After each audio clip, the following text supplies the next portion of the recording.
Hi, everybody. Episode 4. Here we are, Unification Party headquarters. Adrian with us again, Hi. co-host. Party, I'm not sure what your official title is, but it's a very good one, a top title. Can I be a czar of something? Sure. You want to be the border czar? Well, I don't. We haven't even discussed our stance on borders yet. Let's not get ahead of ourselves. All right. Well, you can pick whatever czar position you'd like.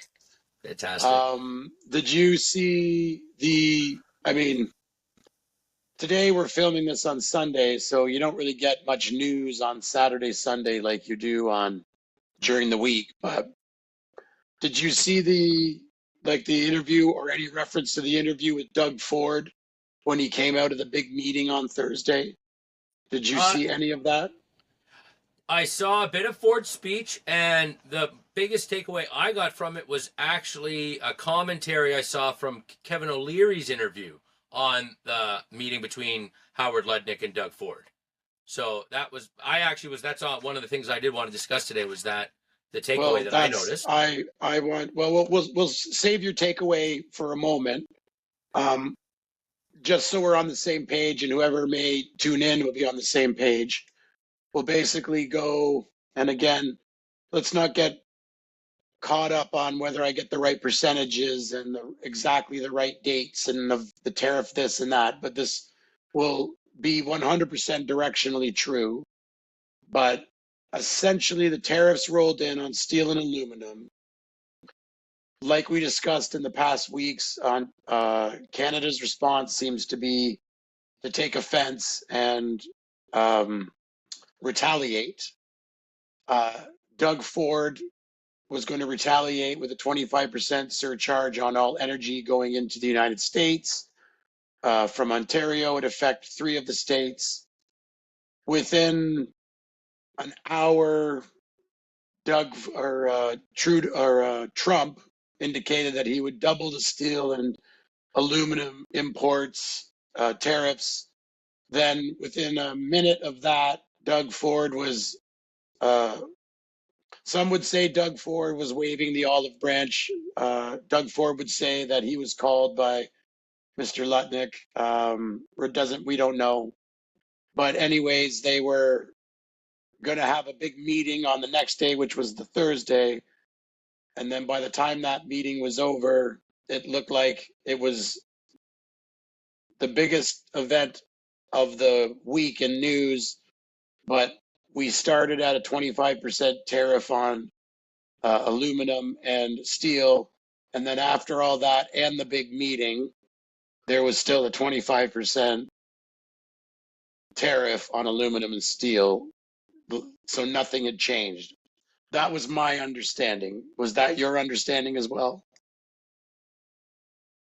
My understanding, my big takeaway from it initially before don't get to your big takeaway. No, I'm not going to that. I'm not going to that. My big takeaway from what you just talked about was that after the meeting, tensions seemed to have lessened, and there was nice things said from both sides about the other. So it seemed to be, from my perspective, the bottom of the V, and we were kind of looked like moving back in the right direction of let's work together. Okay, well, that's a generous way of looking at it, a very collegiate way. My takeaway from that was I watched an extended interview, or not an extended, it wasn't an interview, it was a CBC reporter attempting to interview Doug Ford the moment he had come out of the meeting with Mr. Lutnick. And it was a scrum of questions. And I'm not sure how long it was, but it was longer than normally you would watch somebody being interviewed. You'd get the highlights and away you would go. So I'm going to guess 3 minutes, but essentially it was a bunch of reporters asking Doug Ford how it went, and his responses were almost, they weren't nonsensical in the sense that they didn't make sense, but his just repetition of using words strung together in a sentence to say nothing at the other end of it. It was like, Oh, I was very positive, and we sat down across the table, and we shook hands, and it was I've never been to such a positive meeting, and it was positive, and it was civil, and it was a good meeting, and through all these questions asked in a various ways, there were, let's say, 6 questions asked, and his answer to all of them was a string of, well, it was positive, and things are looking up, and any of the hard questions that he was being asked. One of the CBC reporters was saying, "So are the electricity tariffs back on?" Like shouting so loudly right beside Doug Ford's ear that there's no way that he couldn't have heard that question, and he ignored it at least 6 times to just ramble on about how positive the whole experience was. Now, I'm not disagreeing with you that there was definitely a lessening of the, uh, you know, some steam had been let off or let out, and they weren't as retaliatory and as threatening. But ultimately, it, and again, I can't read anybody's minds, and nor was I in the room, but it seemed like all of Doug Ford's bluster was gone. Um, Mr. Lutnick's bluster, I don't know.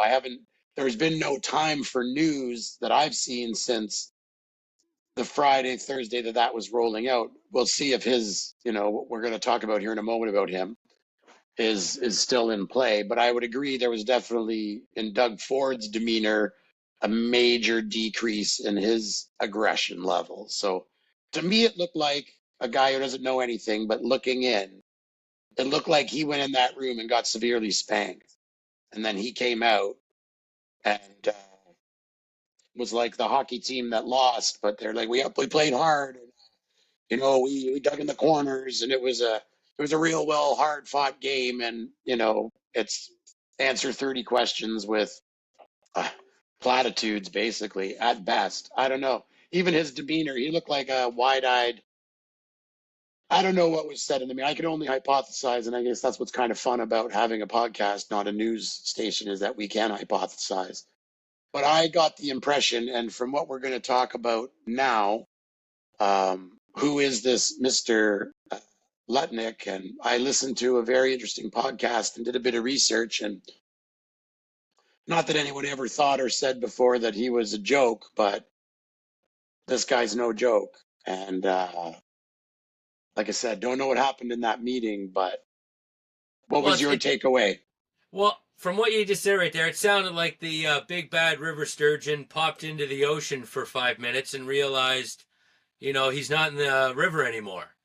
And and you can't blame him. Like it's almost like any human resources or public relations person for any corporation. Like they they're going to get in trouble if they tell you anything real, and especially like as it's evolving.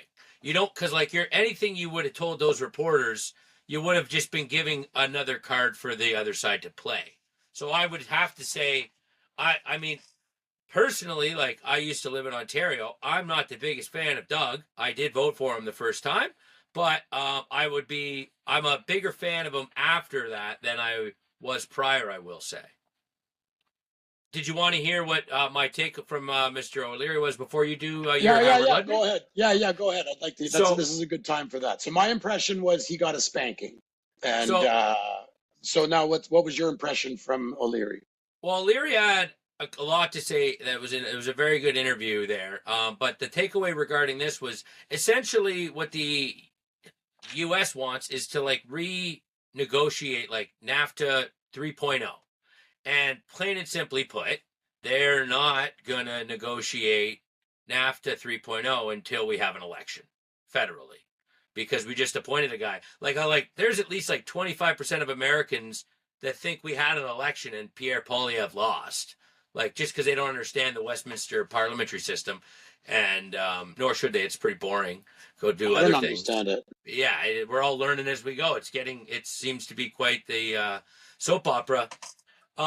But yeah, so which makes sense. Like, why would you waste time and resources negotiating with somebody who doesn't necessarily, when someone else might come in and change it, or more importantly, like you want a mandate like from the people. Like I don't know. I think they would probably think it's weird to like be negotiating with Mr. Carney's team. Like it's even as a Canadian, like it's still kind of weird when I say Prime Minister Carney. I actually don't think I've said it until right there, and just it is what it is. It doesn't feel right, but yeah. So that makes sense, and that might have been where Doug was at, and he didn't want to screw it over for the federal side of our country, as he's usually been a pretty good team player when it comes to whoever's in Ottawa, regardless if they're on a different team.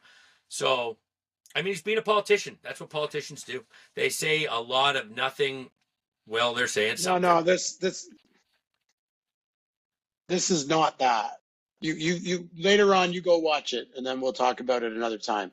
But I'll send you a link to that. This is a spanking. It what sounds like from your tone. I can't. Who can I say? And I'm biased in my own way, but this was not just politicians saying nothing. This was that at another level. Like even the choice of words, like it was civil, it was good. Like I can, without having been in the meeting, and not being a politician, I could say at least 30 sentences probably in the next few minutes if I had some preparation that would sound like sound bites, but that didn't betray any of the things that you're speaking about, or wouldn't be betray any, like, be giving up information. We'd say something along the lines of, what a productive meeting, and which he did say that 1,000 times, but you said, we were able to decrease the tensions, and we now have a deeper understanding of what each other is actually looking to accomplish, and we have started a 3-phase plan to implement, with the ultimate goal of being the elimination of tariffs or the application of the existing USMC Accord, subsection 1942, that I mean, like, you could just say something like that, not just positive and civil and just, you'll have to see it. It's a unique thing, I thought, anyways. Okay. But it's not normal. But that led me, once I knew he was going to see this Mr. Lutnick, and then there was a bunch of clips. I don't know if you saw any of those before the big meeting, but Mr. Lutnick was, you think Trump is brash. This guy is like Trump on steroids for brash. And then even when Trump is making like his outrageous claims, he sort of couches them with maybe, but I don't know, or maybe it'd be nice to see Greenland become, but maybe, and I don't know. Like Lutnick is like, Greenland will be ours. Like, like that's how he's talking when he was saying, like, Canada is basically babies, and they better, like, it's fair trade practices, and we're going to renegotiate this trade agreement, just like you were talking about, and it's basically that's that, and the world is changing, and everybody in the world is going to be paying these tariffs, and that's that essentially. And when I saw him say that, then have this meeting, and then Doug Ford comes out of the meeting, and the tariff is still 25%, and there's no surcharge on electricity. Well, that kind of sounds like that's that, right, to me. I mean, at least over those couple of days. I mean, Monday will bring a whole new crop of things for us to consider. But anyways, I decided to look at Mr. Lutnick, and I'm just going to go fast through what I heard about this guy's life. But he, at the age of 16, his mother died. Then at the age of 18, his father died. His mother had been sick for a long time, so that was expected. His father died apparently through malpractice, through a very regular, what should have been a regular procedure. So at 18, he had a younger sibling and an older sibling, and they kind of worked together, stayed together as a family, did this, did that. He went to work for a company, and I can't remember the name of the company at the moment. It doesn't matter, but they were one of these like B-tier investment firms, like not the one you've heard of, but when you watch the big movies on Wall Street. But they found a specialty where they traded in like huge volume of treasury bonds or something to that effect. anyways, long story short, he made $1 billion as a really young guy, was taken under the wing of the big main guy who that started, had a huge fight with his family after they died, wrestled control of this company away from the family, as they would say. He said they were the problem, of course. And then they had a huge successful firm on the 100th floor of the World Trade Center, billionaire, and he was late to work the day of 9/11 because it was his first day of kindergarten for his son's school. So he was one of the employees who wasn't there that day.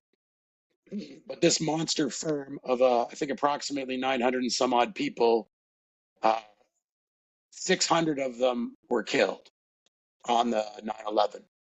So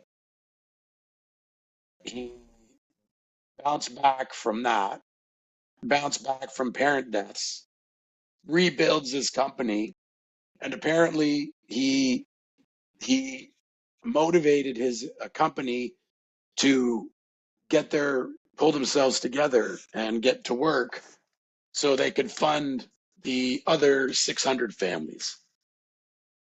So that was pretty cool. So he's a badass. He's not a guy to. Tough SOB. Absolutely. And a billionaire. And he's huge on this tariffs. This, we talked before about, that paper, which was written by Stephen Moran, who's the chairman of the Council of Economic Advisors. But Howard Lutnick, he's the Commerce Secretary. And all of them are lockstep that these tariffs are coming. Nothing you can do about it. Reorganizing global trade, devaluing the US dollar, bringing back manufacturing. One of the things I heard Howard Lutnick say was that they considered 5 industries in the United States that were like sacrosanct, that they had to be protected. It had nothing to do with fairness to other countries. It was simply that they had to have steel and aluminum to manufacture weapons. They had to have, this was, I thought, was interesting perspective. He said that automotive capacity is like the ability to have those assembly lines, just like in World War II, that can be switched over to make tanks and jeeps. You need to have that infrastructure in place. I mean, it's easier to retool an assembly line to a new thing than it is to build them from scratch. And he said that over the last while, manufacturing capacity in the auto industry in America had gone from 80% to 60%. And they were going to take these certain industries back. But I can't remember all 5, but pharmaceuticals were one of them. They said it's essential for their own. You can't be offshoring your medicines, basically. Automotive, because of that reason, which I thought was even more interesting, is that reason of being able to retool in the time of their World War, steel and aluminum, and there was a couple of other things, but the point being was that this is like this is not up for debate, no matter how mad us Canadians get. Now, we can decide to sway public opinion. We can decide to fight back to make it hurt as much as possible, or drag it out through courts or other things to try to like get through 4 years and hope for a new administration.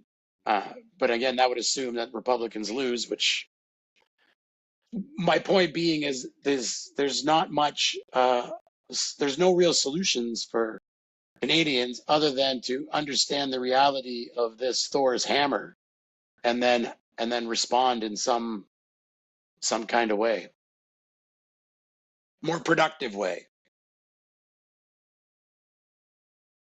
Yeah, one of the good points was a funny phrase Kevin O'Leary said that kind of shaped it well, and I liked it because it kind of opened my eyes to how the offended Canadians viewed the matter. And he was like, it was kind of like your spouse asked you to be your girlfriend. Like there was like it was a big deal. So like it's understandable as so many Canadians are upset about it in the first place, as much as we might be a fan of it. I think it's a wake up call, like you're saying, and the sooner we as a country and as a nation get on the same page of understanding what our neighbors to the south want to do. It's just better for both of us, because there's no point on trying to be a speed bump in the road to wherever America wants to go. I mean, and it makes sense. Like, I remember one of the craziest things during the COVID was finding out like all the Tylenol was made far away in China and stuff, and you're just like, that should what? How do we not make anything here? You just don't think about that stuff until it's Well, not yeah, but there. you would, like you said, I agree 100%. You would think that certain things would be like, yes, we can get them cheaper from China, but what we're going to do is have a Canadian company make, aspirin, and then we will subsidy that company to the point where they can make a decent profit, and we can still buy Canadian made aspirin always, no matter what. That would seem to me make more sense. I'm just like you. I was shocked to find out. I'm shocked the more I learned through all this. That's why I thought that point, that like that things that the average person never thinks about. It's not about cars. Like, who cares if your cars are made in South Korea? They make them better, for example. But that point that he made that I'd never considered, just having those assembly lines operating and existing is a matter of national security. So, I mean, just like steel and aluminum, you're not building a battleship if you need to get it from, can we give us some steel to build a battleship that we're going to fight you with, China? Like, obviously that's not how should work. I mean, they've already got themselves in that hole with, uh, you know, superconductors and chips out of Taiwan. I know they're trying to reshore it to the United States, but apparently there's a skill to that that's not in ready supply. And like you said, more importantly, the time, because I think the gentleman from I don't know if it was SoftBank or Taiwan Semiconductors. Either way, there was a lot of money coming in from Japan and Taiwan, and I think, but that's still like years, maybe probably like half a decade at best out before the first chip rolls off the line. And I know there's a couple of plants, like, but nothing on the scale to the quality they have there in Taipei. And it makes sense, and these are fair things, and I think the sooner that might explain, now that you say all that, the non answers by Doug Ford when he came out. Like, maybe they brought him up to speed where it's like, this is what's happening. So like, you can either be a speed bump or you can be the tires. Like, what are we doing here? Because there are obviously, we can be friendly about it, and like we have for years, and work with them instead of against them. But it's Yeah, hard for a yeah. leader. It's hard for a leader to like pucker up and be like, "Oh, we're bending over." But like, as far back as Yeah, I but remember, it is hard to do that because you ran your mouth. Because he ran his mouth. If he didn't run his mouth, he'd have no problem. that's If he didn't it. play the part of the big man and not Yeah. understand what his role was, like Danielle out of Alberta, Mm-hmm. she could walk in anywhere. She could walk out of any room head held high, no She's in problem. Texas. I think she's in Texas right now, or at least she was Yeah, yesterday. like And she was also at Trump's inauguration. So like, out of all the premiers or any, I would say, leaders in Canada, her and Wayne Gretzky were there. Like, two Canadians I like. And like, I mean, love Trump or hate Trump, I mean, it's our biggest trading partner, and it's just smart to like put your biases aside for the best interests of the nation as a whole. And yeah, you're right. Yeah, that bluster there and the bravado, like all times bluster and bravado come into play, never yeah. Well, serve you. not always. For some people, they don't get their comeuppance because they are the top. If you're True. the biggest economic bloc in the world with the big military, then you can Yes. beat Trump. But Doug Yeah. Ford, with the 15th smallest something and something economy, can't. It's just you can't. Simple. Here's something interesting, a middle ground that I liked quite a bit. Ezra Levant, I think that's the guy from Rebel News. Yeah. He was speaking with Charlie Kirk, and I saw that. did you see that? We're proposing that, hey, you want oil, you need oil, You buy got all it. of it. Yeah. We I, got it. yeah. So make a contract for the next 50 years, like buy all of it and Danielle Smith says she can double production, and apparently we don't even have to negotiate it. There's already in the existing trade agreement, there's all the necessary like things What? signed and I's dotted and T's crossed to get the party It's sitting started. there waiting to get the pumps going. And my big takeaway from that interview there was him talking about a bone that I've always had to pick with the Canadian government, because he brought up we could even work a deal out with Trump, like you guys guarantee the purchasing and we'll buy military supplies off of you guys, whether that's ships, planes, whatever, right? Something. They make a lot of it. It's always bothered. I just forgot those diesel submarines from England, like catching fire on the way over. Like as a kid, that just made me feel like, okay, I guess don't we have to have compatible equipment with NATO anyways, which is American made existing? We do, but if you look into the reasoning why we don't buy more American, it's because it's something to do with like, it's the same reason they want to onshore all their stuff. It's just in case of war, but like in the actual case of war with America, well, you think the French are running boats over? Like what? There's no way. Like there's no way. Like America rules the seas. America rules the seas. So like, from a war standpoint, the standpoint should be like, don't go to war with America.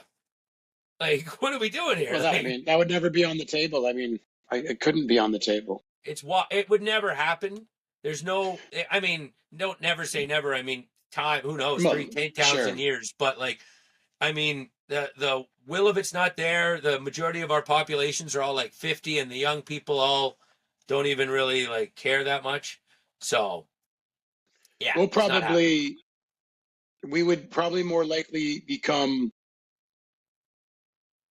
an appendage of the United States in the next few generations due to apathy is more likely than armed conflict. Well, and that actually leads to one of my other points that I was going to bring up in my little segment I wanted to do tonight, as to like the divide. Like you've seen some of those graphs of like the Canadian per Canada or per American GDP output per person. And like since like for like the last 8 years, it's just been so stark. Like there's always been like ebbs and flows and so forth. Like, but the gap in the last 8 years is terrifyingly stark. And you talk to people in the border communities who like frequent both sides. So you're talking to Americans talking to Canadians, and you hear it from both sides. I was talking to an American the other day. They were saying since the tariffs, like there's no Canadians really going over the border, and like the little towns there, like that was like kind of the lifeblood. Even if it wasn't like a lot of business, it was still business. And in a small town, 20% of the business is a lot of business. So do you think this will continue? Well, I think like the Canadians' apprehension to go buy this stuff down south, I think it will. No, I understand that. Like, of course, but it's like Twitter, like X, right? Elon's the devil, so. Well, no, but I don't think Stephen King dives off X, but then comes crawling back in some. I'm not specifically guessing a length of time, but I'm saying maybe this summer we're all full of bravado, blah blah blah. But I'm just saying people like to cross-border shop. People like the deals. People like. You think that'll just stop?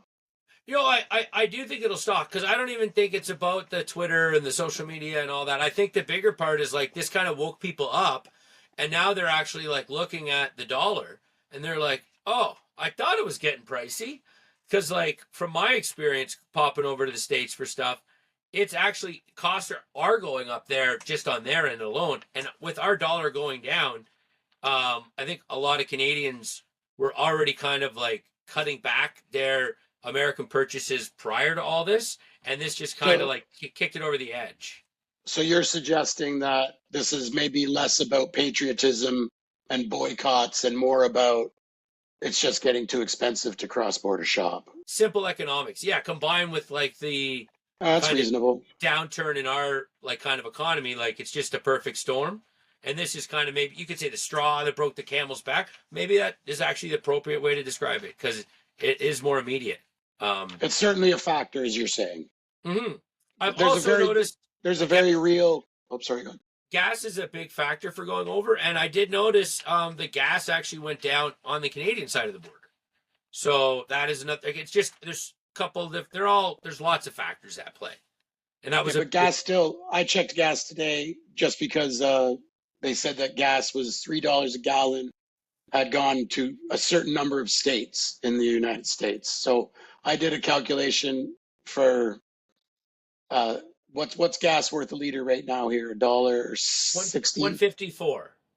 Okay, so the same gallon in the United States, the same gallon in the United States, in Canadian would be $1.15. So it's still about 45 cents cheaper, 40 cents cheaper than here, a liter. Is that is I don't see the numbers in front of me or anything, but you are accounting for our 69 cents on Yeah, the yeah, dollar. yeah. Perplexity did the math. It's not. I did. I'm not arguing with the AI gods. Okay, Yeah, exactly. so Yeah. so okay, so it is still feasible to go over. All right, fair enough. Well, I'm I also don't know about across the border from you, but I was saying this was the average price of gas in 31 states in the United States. So it could be different. Like it's higher in California, it could be higher in New York State, whatever. I'm just the point I'm making is it's still cheaper in the United States for a lot of things. yeah. Well, I'll tell you what. Next time I'm over, I will cognizantly make a trip over next week, and I will do a calculation on the Canadian side for the American side, and I will have the answer for you next time we talk Yeah, go to a grocery store on the too. exact. Well, Go the to a grocery grocery store. stores, I stopped going to Walmart and IGA across the border time ago, just because like I don't really need much stuff. Like I really just like to eat. Like I try and buy simple like meat, eggs, dairy, and stuff like that, and I it's not that bad over here. And you got to, I don't know. I just don't want to argue with duty. And once you pay duty or whatever you're No, no, no. saving's gone. Fair enough. Fair enough. Fair Yeah. enough. But yeah, I'll pop over and I'll even go to the grocery store for fun, and maybe we'll do a comparison on milk too. I'll have that in there. What would be another thing maybe I could compare, like a pork Milk, butter, chop or cheese, meat. Yeah, a few things like that. A few basics. 5 pound okay, bag of flour, maybe. okay, flour, brick of cheese, brick of butter, 2 liter of milk, and gasoline. I'll have those. Let me write that down for to be a man of. Oh, did I hang up? You don't need to write it down now. We can. I'll send you the whatever. Yeah. We'll deal Okay. with Oh that yeah, I later. got you. We'll deal with that later. Go on. Now carry on with your segment. Yeah. Okay. So basically, I was just trying to be again the proverbial optimist and like kind of think of a couple of positive things to take away from like all the negativity going on right now. The on a funny note, we'll start off with the funny note. I saw this segment on some local news. I think it was in Halifax. Have you ever heard of a thing called a rage room, Jay? Oh, you took your headphones Say off. that again. Have you ever heard of a thing called a rage room? Yes. Okay, it's new to me. I've never heard of it before. So you're familiar that it's a room where it's a business you go to pay to beat things up with a baseball bat and like Yeah. break TVs and smash. There's one in town here. Okay, well, there's one in Halifax too that I saw the news article on. Um, First off, I just found out about rage rooms. So my positive takeaway was recession or no recession, like the economy can't be that bad if people are paying the rent and surviving off of renting out rage rooms, which is, to my mind, is just ridiculous. Now, it might be because I can live in the country and I can go break stuff on my lawn if I want to, but there was the one in Halifax was in the news because they were promoting, they had pictures of Trump and pictures of Elon, I believe, and a lot of people were going in and smashing the pictures of Trump and Elon, and it was like kind of like the rage room was doing well in the last month because of that. It just kind of, I just thought, hey, if that's going on, then the economy can't be that bad. I just thought that would be a positive and funny thing to point out. I didn't know you were a rage room expert. This is the things you find out. I have my finger on the pulse of many industries. You are a gentleman. You are a Did you gentleman. know? Did you know that the rage room industry predominantly thought would be men, and it's overwhelmingly women? I could see it, both of those things playing out. Yes, the hypothesis, and yes, the reality. Both of those make sense to me. That's funny though. That's hey. If there's a business, there's a business. I'm all for a business. I was actually happy. It was like made me think outside the box. Like wow, look at made me appreciate what some people did could think outside the box. On a real serious note for the conservative movement in Canada, I feel like since we're now living in a Canada where the Liberals have stolen Pierre Poilievre's platform, I kind of you can look at that and be like, oh, you shucksters. I think if anything, it's just going to be a wake up call to Pierre because I've seen some Canadian influencers like JJ McCullough and the pleb. They mentioned that through the grapevine, there is a small minority of former conservative voters who like Carney now that he's got some of Pierre's best plans, like primarily cutting the carbon tax or the consumer carbon tax. Um, um, so I think it forces Pierre to like maybe kind of call like if you remember 2 weeks ago with Patrick Bet David's comment towards him, maybe like okay, like hold on, we got to switch gears here. Like maybe I do got to go on the Talkso syndicate and like get my platform out there, and maybe I got to tell the people that I'm not just about cutting the carbon tax. Like I have other principles. Like now that the Liberals are running on already just axe the tax or whatever, keep going. You know what I mean? Don't just stay in the same lane as them. Would you not agree? Like obviously he has to move or again get run over. Well, I know a few weeks ago we discussed that there seems to be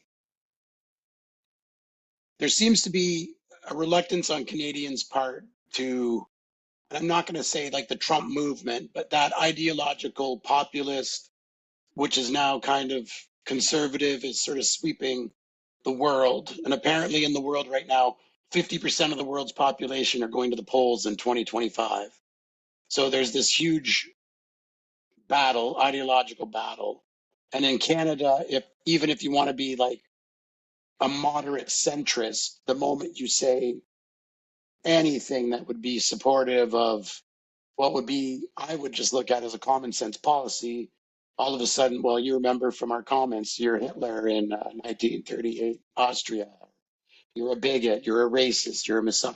Like the litany of insults comes flying your way. So, I mean, but that's the way it was not that long ago in the United States, right? So in the United States, even 2 years ago, you're polite company. You couldn't say like Trump's cool or, but now Now you it can wear a has. MAGA hat in New York and not get knocked out. Yeah, you'll get high fived, right? Yeah. So does Pierre need to go? I don't mean to Well, necessarily embrace MAGA or Canadian MAGA, but he definitely would seem to me needs to differentiate himself, which is your term, and I agree. And the only thing that would make sense that he could truly differentiate himself from the liberals would be an even more conservative platform. But I'm sure he views that as the riskiest move of all. well, and obviously, as you're talking there, it's got me thinking. That's very true. So obviously, everything you said there, I agree with pertaining to like, yeah, like the minute they can, like Pierre had nothing to do with Trump whatsoever. As a matter of fact, he would have had more policy wise in common with Biden. But like the minute Pierre's running, like our media in Canada is calling him Trump, which since everyone is watches Canadian media has been told to hate Trump, that's the last thing you want to be called. So for me as a fan of Trump at the time and a fan of Pierre at the time, I was just kind of like, wow, this is bullshit. Like this guy is I wish he was more like Trump, but he's unfortunately not. So you're lying. But I mean, you are right. Like you don't want to get that brush. So like obviously he wouldn't want to like run on abortion policies or legalizing Uzis, you know. But like he's definitely got to, you know, keep going. Like maybe the CBC defunding is something to talk about. Cutting back media subsidies, even just drawing a light to like how much money the Canadian media gets from the government, which is, you know, ridiculous. And if you really think about it, it would just open people's eyes because a lot of people be like, well, I don't watch CBC, I watch Global. And it's like, yeah, but, you know, they get money from the government too. And like, I mean, you know, like you can't really be that hard on somebody who's giving you money. No, but also you could, I mean, if we liked the idea, or at least I liked the idea when Lutnick said that th- having the auto industry as a having that the manufacturing capacity of the auto industry is a national security issue. Having a news media in Canada, especially in the shadow of America, you could make the same argument that having the CBC or some form of the CBC is having an independent, well, a supposed independent news media supported by the government in light of, in light of just as a national security issue, we would need to have that. Because if it was just free market, imagine no money from the government went to CBC and then they tried to like survive in the news media of North America. Like maybe not, right? Yeah, but it's not the fault of the record company CDs are around. You know what I mean? Like the mainstream media is a dinosaur. And like I agree with what you're saying. Like I do see like some merit to like a government funded media. Like I do see some merit. And I say that sincerely. But I don't I think it just needs to be like honest to God, like a little bit more fair and balanced. And like and in turn to do that, like it needs to be slashed and it needs to be like to be made productive. Like if you're making a product 1% of the country watches, you are making a bad product. You are robbing 99% of the country. Which again, sure, that's a government can do whatever it wants, but like I remember as a kid, like I watched CBC programs.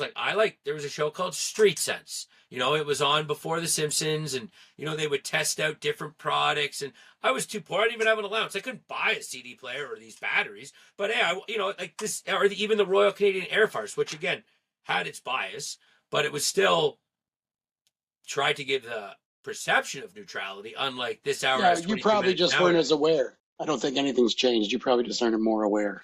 No, I understand that they were really hard on Preston Manning. Like they made fun of him. So I agree with you. He But made that easy. yeah, well, there you Question, go. question for you. Shoot, shoot. So to differentiate himself, perhaps jump a hold of this right-wing populism that seems to be sweeping a good chunk of the world. It seems to be a sentiment that could be ridden. So not abortion, of course, we all agree on that. Defund the CBC, yeah, but boring for most people. Who cares? Um, what other what other shifts? Like to me, I know his old motto of like Canada's broken and needs to be fixed. That sort of fell out of favor because we have to be all nationalistic and pride now. So there's no way our country could be broken if we're proud of it. So all right, so that doesn't True. work. But I saw him hint last week or a few weeks ago of like, I don't want to use the same words as out of the States, but it would resonate here too with maybe different words as well, as this idea of a golden age of technology, a golden age. Like we have a huge AI sector, like really leaning heavy into this, you know, turning Canada into something really powerful outside of the United States, something that would, surf the nationalistic wave as well as a return to sort of good business, good common sense, get rid of this climate hysteria. Uh, I could see him if he leaned into that message of affordability, jobs, um, and then Woke. he could Like say, woke. yeah, get rid of that. The DEI. I mean, the same things that are so popular. I mean, the left wing media, even despite its bias in the United States, is telling us that all these things Trump and Elon doing are so unpopular, but yet he still has record approval ratings. And even though he's dropped below 50% right now, people say, "Ooh, he's dropped below." But when you look at historical comparisons to new presidents in their third month of whatever their approval ratings, he's still high or not low by whatever metric. So Yeah, he and seems to like be, people are liking what he's doing. Bottom line. So, and to that all, like back to the Pierre, what could he do? I think you raise a good point. Like, kind of, he could take a page out of Ezra Advance book, because and economy, focus on the economy, and you know, it's just a win for us all. Like, worst case scenario, if Mark Carney wins the election, but Pierre pulls him further to the center, okay, it's better than him further to the left, which is because, again, too, like Canada culturally and whatnot, we've always kind of been a laggard behind the States. And, the war on woke kind of just started since Trump won the election in November. So I think we got another, even if Pierre wins and there's an election, whatever, we got another year before reality sets in Canada. You know what I mean? We're always kind of a little behind. And I think the more we push that stuff and they don't, it will just increase that divide economically I've talked about. When you go against meritocracy, it's just simply doesn't work. Things just start not working. And if they are. So you're suggesting that if, at the very least, if Carney goes further to the right, or it will pull closer to the middle sounds better. Sounds more realistic. But you're saying that will pull policies to get votes if they let's say do jump on this bandwagon, they'll be pulling the liberals closer to the center, so that's good for us because at least it's not crazy left. Correct. Is that what I'm hearing? Okay. Yeah, that's a positive way of taking it away, and I think just you and I bantering here, we can agree that, like, if Pierre were to shift to one thing that he could perhaps shift to without getting branded with the Trump brush, which they're going to do regardless. They're going to do no matter what he does. So. Yeah. So, but sincerely, it's the economy, because everybody cares about jobs, So, and when you have 30% of the country working for the government, you got to worry about those liberal votes. Right? You're already up against the wall when it comes to people who care about the economy. And another thing too, I think all this is just, and again, woke would be the other one, because I think that's kind of going to open people's eyes. Like, I think a lot of Canadians who maybe didn't have their heads in the sand necessarily, but weren't paying as much attention as they were, are paying a lot more attention now, and maybe doing a little bit of homework just to try and look at like what the tariffs are like with Canada and America. What is this Trump guy talking about? A lot. I think it's waking a lot of people up. Now, by a lot of people, I mean 7% of people that just weren't caring anyway. But 7% of a nation is still, that's what decides elections. Yeah.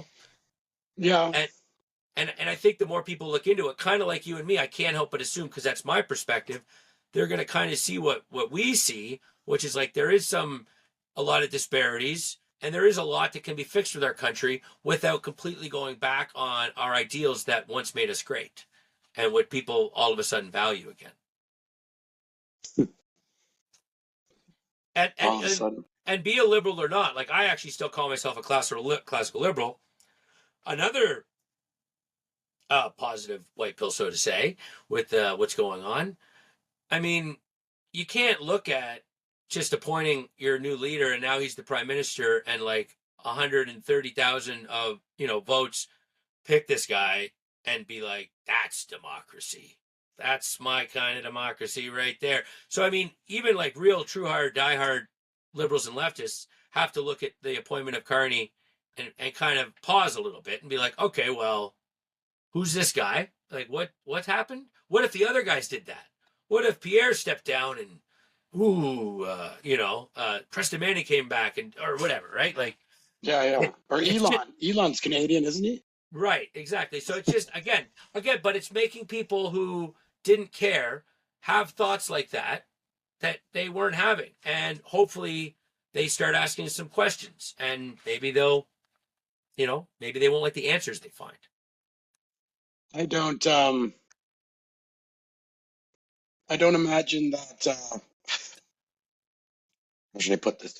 I'm not optimistic that Pierre is going to do okay. I tend to feel like, as much as I mean, again, I'm not a huge Pierre fan to begin with. I'm not anti him either. Who cares in some regards, but he's clearly a better, the lesser of two evils, according to myself. I mean, I could argue that disruption is the safest and best thing for me, because the more disruptive the government is, the less time they have to spend making bad policy decisions that just ruin everything anyways. So keeping them all in a state of flux might be the best solution for us people who just want to be left alone. But yeah, but we're people who want to be left alone, but also like still love our fellow countrymen, and like I would like a sense of clarity so that the average person that I interact with has less anxiety. If we could get there, yeah, I suppose. I I get mean, what you're that's saying. it's a nice sentiment, but If we could find a balance between the two, utter chaos and like absolutely, the like, neighbor yeah, lady no, freaking out, and I'm yeah, not wishing for it. I'm not wishing for it. I'm just saying is there has to be a drastic change of some sort, and if the big superpower to the south is heading in one direction, and then Canadians are hell bent on staying with a liberal government and even leaning into it with somebody like Carney to, almost an opposite direction, there's going to be fireworks. Like, I don't know how anybody couldn't see that. true. Absolutely, absolutely. So the other point I wanted to observe was I don't know if you've heard about our prime minister's first visit. Is he's heading over to Europe? I don't know if he's on his way as we speak, or if he's going Monday. But that seems to be the talk of the town. Have you heard anything about that, Mr. Yeah, Chair? I heard that, I think even one of the liberal MPs or somebody criticized him for that being his first choice, like it wasn't necessary. He should be here. But he needs Yeah, to go back over. He's a European. He needs to go back over to Europe to like, come on. Imagine if, let's say, you lived in next year, you moved to Vietnam, and then somehow the Unification Party took off, and I somehow became prime minister. I totally have to come to Vietnam to rub your nose in it, right? yeah. Be like, look at this. I'm the prime minister. Huh? Swinging it around. So Swinging yeah, it. Carney's got to go over to Europe to all his like central banking, business billionaire buddies all over Europe, have a few dinners and say, ha, look at this. Look at this scam I pulled. Loving it. Hilarious. Check this racket out. Yeah. True. Now. Okay. Now, I'm surprised he took so long to get over there. did you hear what Premier Moe had to say from Saskatchewan? Was he the guy that was critical of it? He was Was it him? critical of it. Yeah, he's Yeah, critical of it. go on, say. Well, he was critical, and he basically just said, like, look, we got stuff going on with our neighbors to the south, and we got stuff going on with Chinese tariffs that just showed up out of nowhere, and we're going to Europe. The like the poor man of the world right now, the poor man who's shaking his fist at Russia right now, and dyeing his hair blue. Let's go over there. Now, the positive thing I can take away from that, to try and put some sort of forced optimism on that, but sincerely, I would say it as it's not, as a Canadian, like here now we know our prime minister has a meeting with the Chinese coming up, a meeting with the Americans coming up, and a meeting with the Europeans coming up, because he has to talk to the Chinese. He has to talk to the Americans. Like, that's inevitable. As far as like what they will negotiate out, that's a different story. But the fact he's going over to Europe, and like the last time there was anything to do with our country in Europe that I recall on an economic level, it was Trudeau asking the Germans to leave, and we're not selling you LNG. It's just not economically viable. Maybe he's gonna get some more trade deals going. Now, again, I don't For think, sure. I'd give him the benefit of the doubt. Exactly. absolutely. And I I don't will think, say I saw him. He was in an interview with a reporter who was questioning him about speaking with the Trump.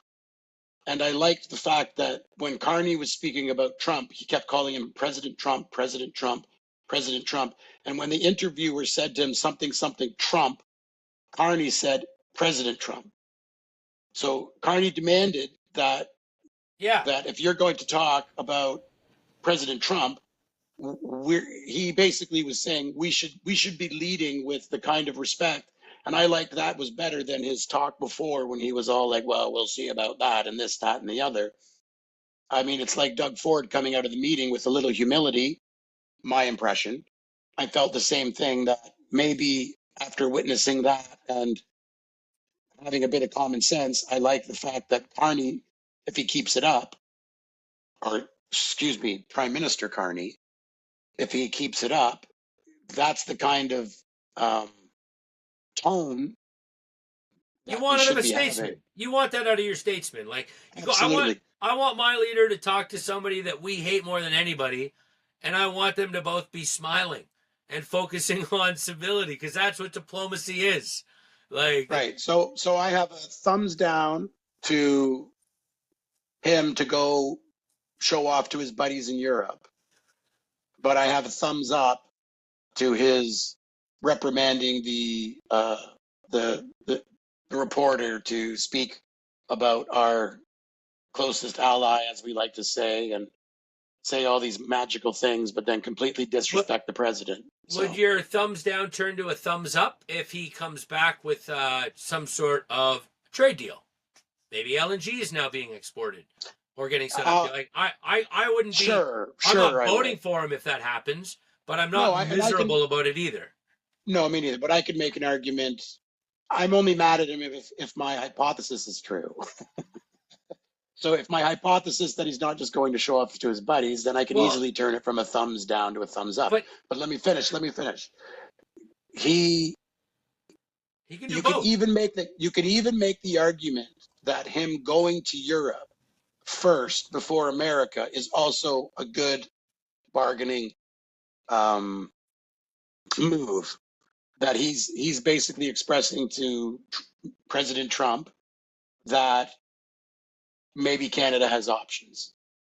So again, could be a good move.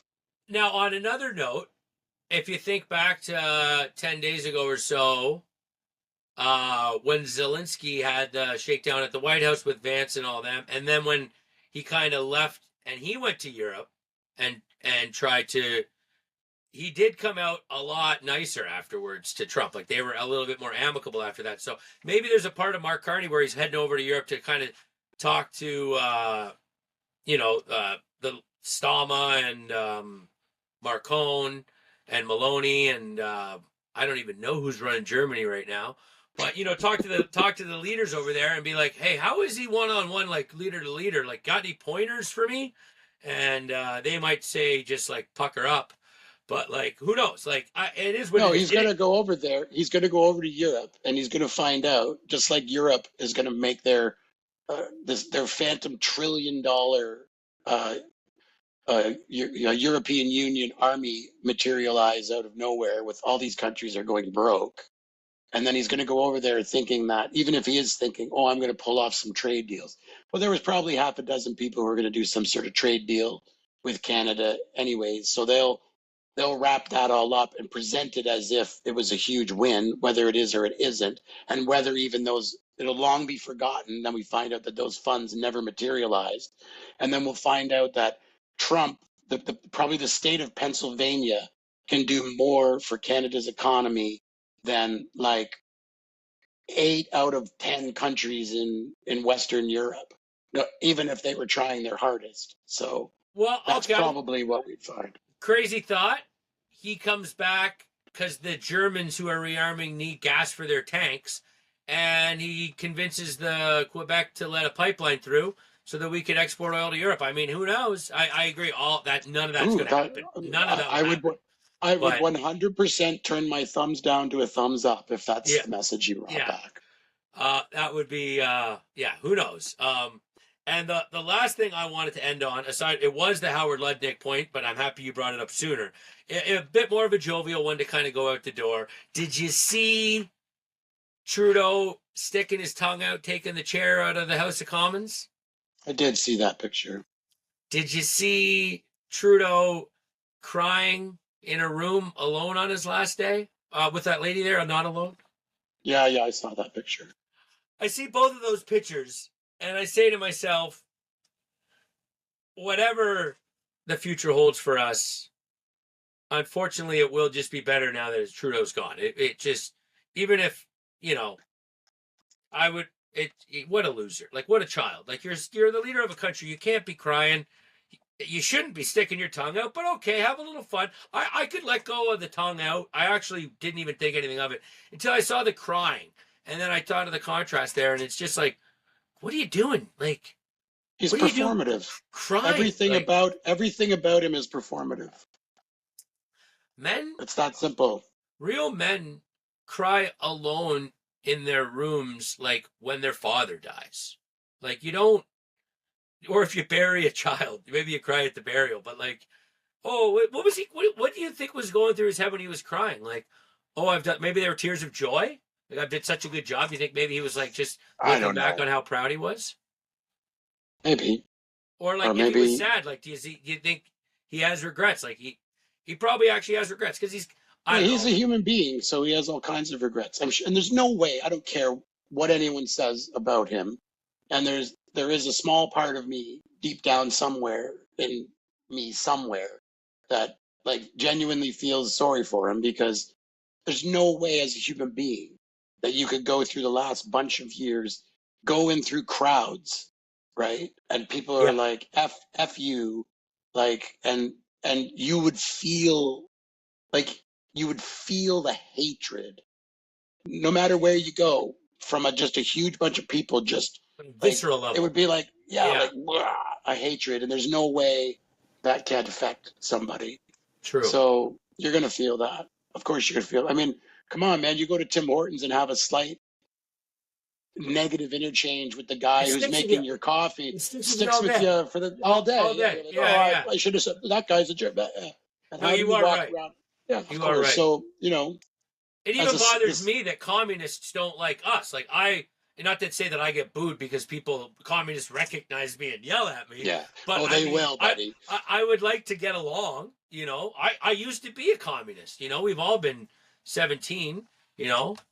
So anyways, yeah, that's my 2 cents on the show. But I do think there's next week, like the last few weeks, there's a lot of interesting things developing, and it'll be interesting to see how it plays out. Hopefully we'll be turning our thumbs downs to thumbs up and putting our foots in our mouth and have some apologizing for the great European trade deal that Mark Carney comes back with. And we're just king of the world after that. Yeah, who knows? For sure. All right, well, we'll leave it at that, and talk to you soon. Yeah. Wow!